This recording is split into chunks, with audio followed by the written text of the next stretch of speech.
Bienvenidos a la primera entrevista de este año 2017 aquí en Litoral Press TV y desgraciadamente no podemos comenzar con buenas noticias ya que durante los primeros días del año ya la ciudad de Valparaíso se vio afectada por un incendio de proporciones que continúa hasta este momento con menor intensidad. ¿Cómo se actuó en esta emergencia? ¿Se podía o se podría haber hecho una prevención mejor? Sobre esto y otros temas vamos a hablar con Cristóbal Mena. Él es consultor en gestión del riesgo y desastre, actualmente trabajando en el Banco Mundial, así que te damos la bienvenida aquí a Litoral Press TV. ¿Lo dije bien? ¿Es consultor? En gestión del riesgo de desastres. Trabajando en el Banco Mundial. Perfecto, sí. Vamos a conversar de tu trabajo en el extranjero. Muy interesante lo que hace Cristóbal ahí en diferentes partes de Europa, de Asia.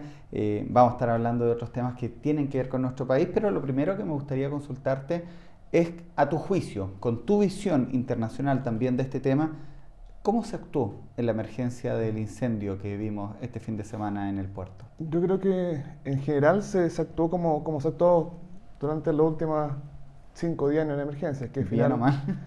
es una visión bastante reactiva por un lado y también improvisada. Por ejemplo, ayer veía unos tweets de ONEMI subiendo fotos del COE municipal en una sala llena de gente, muy parecida a lo que vimos en 2010 en la ONEMI después del terremoto 27F. El COE es el Comité de Operaciones de Emergencia. Claro. Y uno ahí se da cuenta, bueno, han pasado 6 años y seguimos armando estos comités de inversión de emergencia de la misma manera, improvisada, lleno de gente, sin sistemas de comunicaciones en el lugar. De hecho, al principio se armó este comité de operaciones de emergencia en terreno, no en la municipalidad, que es un lugar mucho más seguro, con más comunicaciones, etc. Entonces, uno ve que efectivamente no hay un salto cualitativo en cómo se está organizando la respuesta a la emergencia.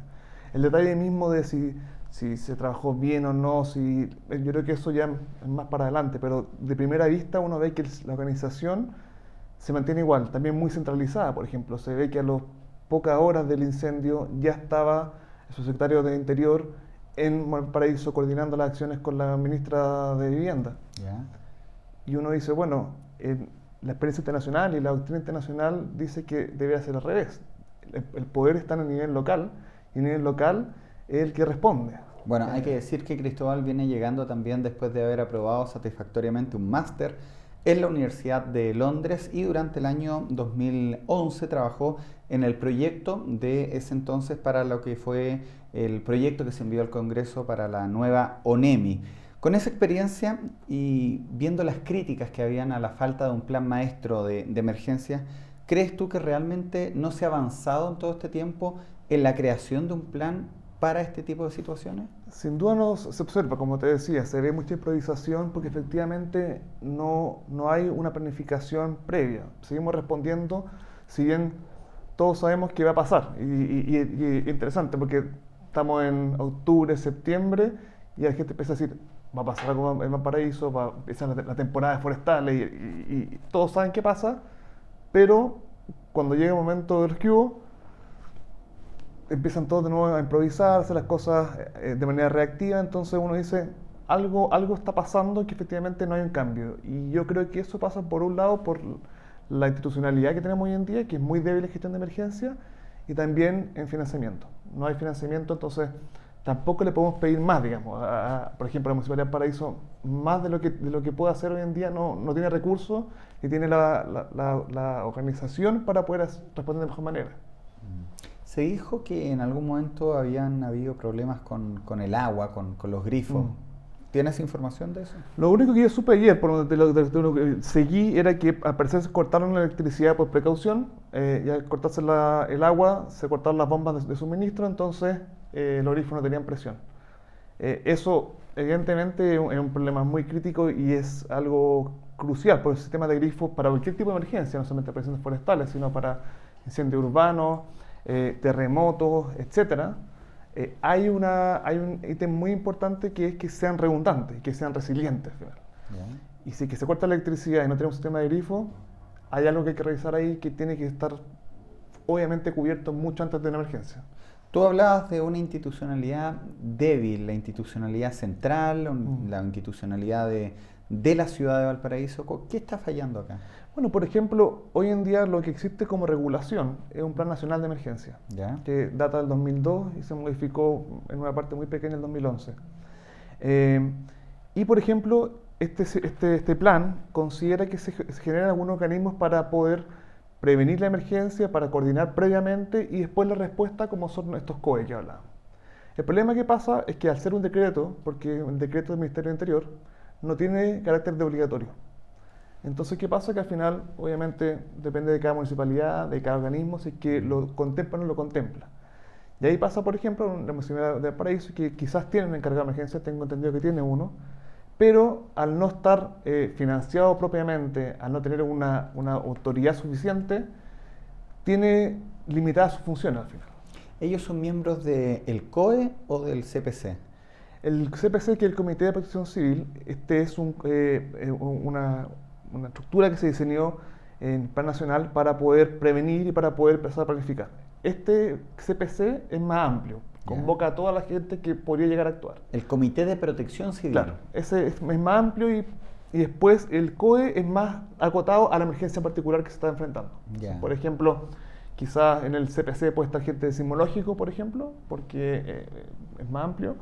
Y si hay un incendio forestal, obviamente el sismológico no lo convocan y convocan solamente los actores de esa emergencia en particular. Claro. Si hay un tsunami, por ejemplo, la gente de la Armada del CHOA estaría más presente que en un incendio forestal. Claro. Pero la idea es que en el CPC estén todos para que tengan una visión más integral de la emergencia y sepan qué es lo que cada uno está haciendo. Ahora, en estos CPC y en los encargados municipales, ¿se les da una atribución y una dedicación exclusiva a las emergencias o el encargado de emergencias también tiene otros cargos y responsabilidades dentro de los municipios? Claro. El primero punto es que los CPC rara vez se convocan. Entonces, de hecho, yo recuerdo que hace un año pedía a Transparencia en ONEMI, por ejemplo, cuántas veces se ha convocado el nacional. Nunca. Entonces, primero nunca, así como a nivel nacional, no nos juntamos a pensar en la emergencia, ya hay un problema.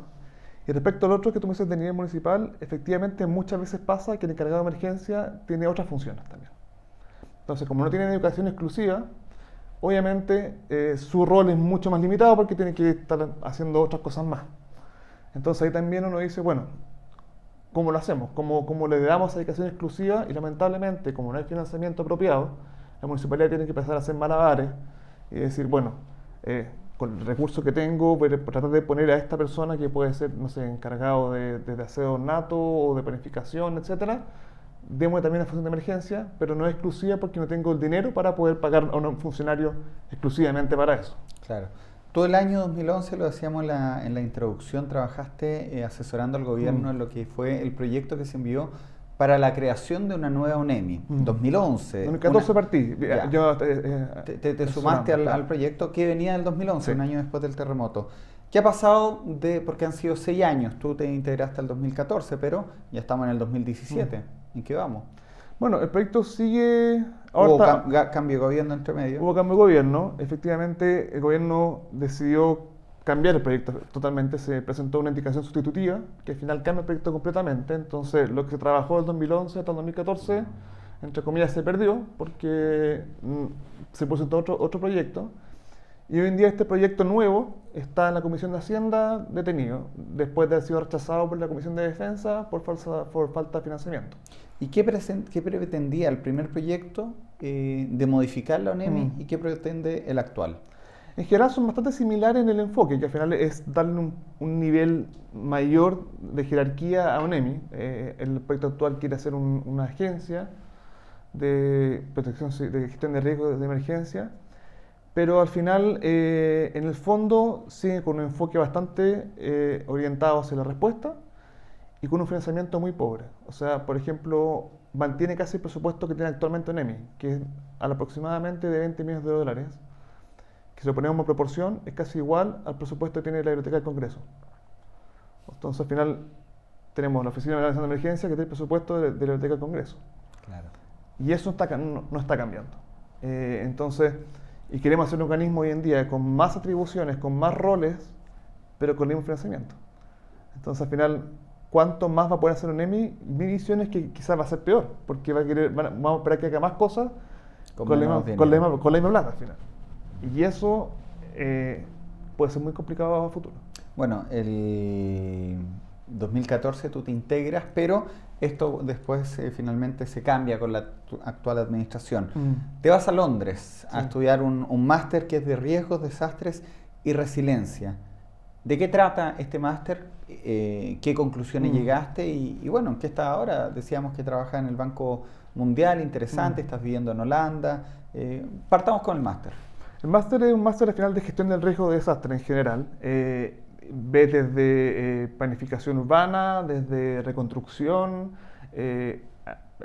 estudios de las amenazas mismas, o sea, de cómo funcionan los terremotos. Un máster bien integral. ¿Y por qué decía un máster así?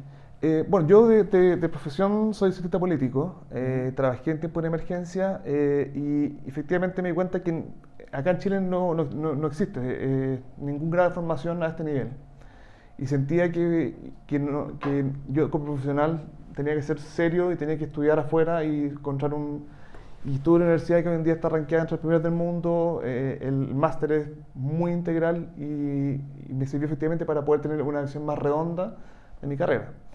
Y gracias a eso después también, bueno, terminé mi tesis, que justamente la hice del proceso de políticas públicas de desastres después del 2010 en Chile, donde efectivamente concluí que hay cambio, pero sin transformación. O sea, que el sistema sigue siendo orientado a la respuesta, si bien hay cambios cosméticos, tenemos una Oficina Nacional de Emergencia nueva, con un edificio nuevo, tenemos más robusto por lo menos. Más robusto, etcétera, pero el sistema de fondo sigue siendo orientado hacia la respuesta. Entonces la lógica del sistema no ha cambiado.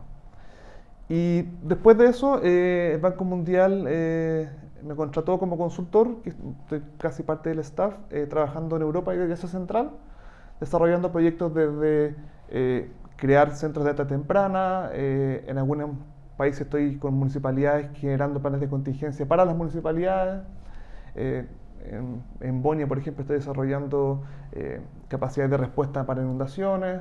Y así, es bien diverso el trabajo, pero es muy entretenido. O sea, podríamos decir que tú estás creando mini ONEMIs en oficinas o en países que todavía no cuentan con esta capacidad. Claro. O ayudándolos a armonizar sus ONEMIs o sus sistemas de respuesta. ¿Y ahí cómo se ve el caso chileno, comparándolo? En general se ve un poco preocupante de cómo está hoy en día Chile. Se ve que, como te decía, poco financiamiento. Hoy en día no tenemos ninguna ley de desastre. Es una locura, somos de los pocos países en el mundo que no tenemos una ley de desastre. ¿Y qué podría mejorar una ley de desastre? Primero, arma un sistema, pone un esqueleto, define las reglas, define el marco normativo en el cual jugamos. Hoy en día hay algunos decretos, pero es todo bien parcializado, no hay algo unificado. Entonces, de ahí debe ser la primera base, definir ciertos principios de qué es lo que queremos nosotros como país trabajar para reducir el riesgo de desastres, por ejemplo. Todo eso hoy en día no está. Hay una política nacional de gestión de riesgo de desastres que se sacó en 2014, si no me equivoco, pero que es una declaración de principios, al final, no termina siendo nada concreto. O sea, que la idea sería como centralizar todo en una ley. Unificar el sistema. Unificar. Yo creo que eso es importante. Hoy día tenemos un sistema muy disperso. Cada actor, digamos, tiene su propia autonomía, sus propias atribuciones y no tenemos una unificación del sistema. Bueno, es tan diverso que uno llama para bomberos a un número, el 132, a carabineros al 133, la ambulancia el 134. En Estados Unidos tienen el 911. Eso se llama número único de emergencia. ¿Se podría aplicar acá en Chile o no? Yo creo que lo que hay que hacer efectivamente es, primero, unificar el sistema detrás. El número único de emergencia es solamente un instrumento de gestión. Lo único que ayuda es a distribuir de mejor manera las llamadas cuando el sistema está unificado. El error está de repente en pensar que al poner un número único de emergencia, el sistema se va a unificar. O sea, yo llamo un número único de emergencia y del número único de emergencia tendrían que llamar a los bomberos o a la ambulancia para que fueran. Claro. Sería todo mejor si estuviera ahí concentrado. Y si ellos también tuvieran un proceso o una legislación que permitiera que ellos trabajaran en conjunto antes. Hoy en día de repente se ve, hubo una polémica hace poco tiempo, lo que vi en la noticia parece entre bomberos y carabineros porque no se llevaban bien, tenían problemas de trabajo. Entonces, cuando eso se supera, digamos, ahí uno puede empezar a pensar en un número único de emergencia. Ya. Pero antes es poner un poquito la carreta delante de los bueyes. Bueno, para concluir, Cristóbal, y agradeciendo tu tiempo de paso acá por nuestro país también, como conclusión general, siendo un país que cada cierto tiempo tiembla, hubo un temblor hoy día en el norte importante, 5 y algo, tiene estas emergencias como los incendios forestales, de vez en cuando nos viene un tsunami. ¿Cómo estamos preparados y qué se podría hacer a futuro? Yo creo que sí, yo creo que estamos súper bien preparados en cuanto a terremotos y tsunamis. En eso hemos aprendido bastante y tenemos una experiencia larguísima en eso. Pero que nos queda muy pendiente es el tema de una visión más multiamenaza, más integral, en que estemos preparados para responder a cualquier tipo de emergencia. Como estamos viendo en Valparaíso, que cada vez que pasa un incendio forestal nos pilla, cada vez que hay una inundación nos pilla, cada vez que hay un aluvión nos pilla. Entonces, ahí hay un tema pendiente de decir, bueno, tenemos un país que es multiamenaza. De hecho, hay un estudio que dice que la frecuencia de desastres en Chile, la mayor frecuencia es de inundaciones, no de terremotos. Entonces, nosotros tenemos el enfoque más en terremotos y lo que más pasa son inundaciones. Entonces, cuando notamos ese cambio de switch, en mirar la película completa, decir, sabes que en verdad tenemos todo este tipo de desastres y tenemos que estar respondiendo a todos estos, y también a los del día a día, que también es otro tema. Ahí hay un tema que hay que mejorar. Pero el día a día me quedo dando vueltas. Hay un tema que salió hay un reporte que hace la Oficina de Desastres de la ONU y dice, bueno, cada 2 años. Y en 2015 hicieron un informe diciendo la mayoría de los impactos mayores, por ejemplo, en servicios, o sea, agua, electricidad, alcantarilla, no son por los desastres grandes, son por los desastres chicos. La inundación pequeña que pasa bajo el radar. Claro. Es una inundación que pasa día a día y que a la larga te va carcomiendo. Y que uno, claro, si lo ve a corto plazo, claro, no pasa nada. Pero cuando uno ve la foto en 10 años, dice, uy, ¿cuánta plata gastamos en responder a esa inundación todos los años? Y eso hoy en día es lo que hay que también atacar. Que no es solamente preocuparse del terremoto 9 que va a pasar cada 50, 100 años, sino preocuparse de la inundación que pasa todos los años, como acá en Santiago, que uno ve el plan de invierno y los 30 puntos están identificados, todos los años son los mismos. El mismo paso a nivel. El mismo paso a nivel. Entonces, ¿cuánta plata estamos gastando cada año en eso? ¿Y cómo respondemos a eso para que no suceda? Perfecto. Cristóbal, te queremos dar las gracias nuevamente. Esta explicación, desgraciadamente no comenzamos el año con buenas noticias por este incendio forestal, pero sí creo yo que da pie para visibilizar un tema, para prepararse y para conversar con gente como tú que tiene una experiencia internacional también de cómo estamos parados frente a algo que vemos regularmente, que son las emergencias multidimensionales, ya sea terremoto, tsunami, incendio. Bueno, acá tenemos como país un máster en emergencia. Gracias, Cristóbal. Gracias. Gracias a ustedes también por ver esta entrevista. Recuerden revisar www.litoralpresstv.cl y estar atentos a la repetición en los canales regionales.